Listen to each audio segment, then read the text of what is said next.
Аксакалов, наш уважаемый Чинвай здесь выступил. Это Саша, приехавшие товарищи, тоже выступили, сказали. Это вызывает недовольство не только членов партии Улуктар Беримдеги, не только его сторонников Мырзахматова, но и большинства слоев населения. А если недовольство населения перерастет в народный гнев, что бывает, вы знаете? Знаете, да, уважаемые журналисты? Наверное, никому не надо объяснять. Если народное недовольство перерастет в народный гнев, всю вот эту политическую систему, в том числе и суды, которые выносят неправедные, неправосудные решения, народ может смести в одночасье. Это мы уже из истории своей знаем. И не только в истории нашего Кыргызстана, в истории других государств тоже бывало. Я, как неравнодушный человек к этому вопросу, сам пришел и хочу прокомментировать вот выступление наших уважаемых участников пресс-конференции. Значит, тут я считаю возможным остановиться на два аспекта данного вопроса, на политический и на правовой.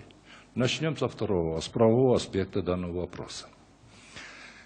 Во всех государствах, законы которых основываются на континентальной системе права, есть незыблемые, закрепленные в Конституции принципы правосудия. Какие это принципы? Первое – открытость, гласность, непосредственность и состязательность. Вот эти 4 принципа существуют не только у нас в Кыргызстане, во всех государствах, правовая система которых основана на континентальной системе права.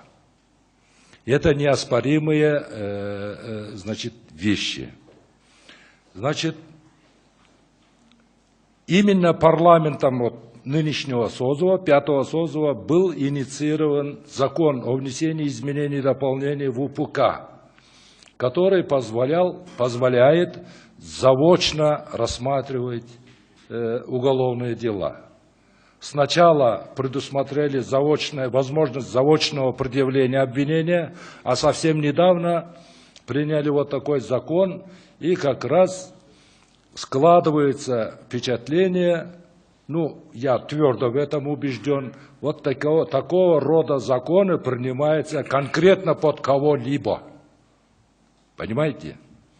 Чтобы удобно было власть придержащим, значит, найти расправу в отношении своих политических оппонентов, прибегает вот к таким методам борьбы с оппонентами, с использованием парламента.